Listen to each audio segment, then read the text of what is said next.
Hello friend, அஸ்ஸலாமு அலைக்கும். இன்றைக்கி ஒரு சூப்பரான டக்குன்னு செய்கிற பாயா எப்படி ரெசிபி பண்ணுறதுன்னு பார்க்கலாம். ரொம்ப சூப்பராக டேஸ்ட்டாக இருக்கும். சப்பாத்தி தோசைக்கெல்லாம் அல்டிமேட்டாக இருக்கும். இடியாப்பமுக்கும் வேறு லெவலில் இருக்கும். அவ்வளோ டேஸ்ட்டான மட்டன் பாயா குருமா செய்கிறதுக்கு குக்கர் ஈஸியாக இருக்கும். ஸோ குக்கர் எடுத்து ஹீட் ஆனதுக்கப்புறம் தேவையான அளவு ஆயில் சேர்த்துக்கோங்க. ஆயில் ஹீட் ஆனதுக்கப்புறமா கொஞ்சமாக கருவேப்பிலை, 2 ஆனியனை நறுக்கி வச்சு சேர்த்துக்கோங்க. நீளமாக நறுக்கியிருக்கேன். ஆனியன் பிங்கிஷ் கலரில் வதங்கணும், அந்தளவுக்குலாம் தேவையில்லை. தேவையான பச்சை மிளகாய் சேர்த்துக்கோங்க. உங்களுக்கு காரத்துக்கு தகுந்தாப்பில் நான் 4 பச்சை மிளகாய் சேர்த்துருக்கேன்.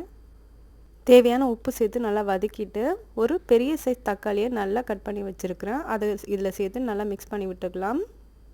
கொஞ்சமாக மஞ்சள்தூள் சேர்த்துட்டு நல்லா கிளறி விட்டுட்டு வெங்காயம் தக்காளி நல்லா வதங்கணும், அந்தளவுக்குலாம் தேவையில்லை. நம்ம பாயா போட்டு விசில் விடுறதுலேயே நல்லா தண்ணியாயிரும். கட் பண்ணி வச்சுருக்கிற பாயாவை நல்லா வாஷ் பண்ணிவிட்டு கொஞ்சம் மஞ்சத்தூள்லாம் போட்டு வாஷ் பண்ணிக்கோங்க.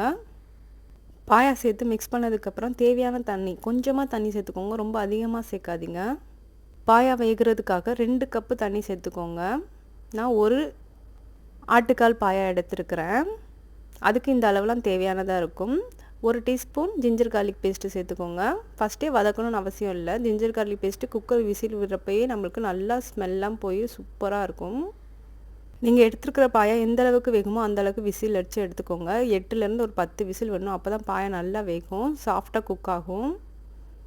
ஒரு டைம் எடுத்து இது மாதிரி செக் பண்ணி பாருங்கள். அழகாக தோல் பிரிஞ்சு வந்துடுச்சுன்னா பாயா வெந்ததாக அர்த்தம். இதை நம்ம அப்படியே சூப்பாகவும் சர்வ் பண்ணலாம். குழந்தைங்க காரமாக சாப்பிட மாட்டாங்க சொல்லிட்டு இது மாதிரி நம்ம சூப் எடுத்து வச்சு அவங்களுக்கு கொடுக்கலாம். இப்போ பாயா குருமா செய்கிறதுக்கு 1 டீஸ்பூன் மல்லித்தூள், 1 டீஸ்பூன் நம்ம மிளகாத்தூள் சேர்த்துக்கலாம். தேவையான கரம் மசாலா சேர்த்துக்கோங்க. கரம் மசாலா கொஞ்சம் பேருக்கு நிறைய போட்டால் பிடிக்கும், கொஞ்சம் பேருக்கு லைட் ஸ்மெல் இருந்தால் போதும். அதனால தேவையான அளவு கரம் மசாலா சேர்த்துக்கோங்க. எல்லா மசாலா பொருட்களையும் சேர்த்ததுக்கப்புறமா ஒரு கொதி வந்ததுக்கப்புறமா ஒரு அரை மூடி தேங்காயை நல்லா அரைச்சி வச்சுருக்கோங்க. நல்லா ஃபைன் பேஸ்ட்டாக இருக்கிற மாதிரி அரைச்சி வச்சுட்டு அதை இதில் சேர்த்து நல்லா கொதிக்க விடலாம். குருமா திக்காக இருக்கிறதுக்காக நம்ம இந்த தேங்காவை அரைச்சி சேர்த்துக்கிறோம்.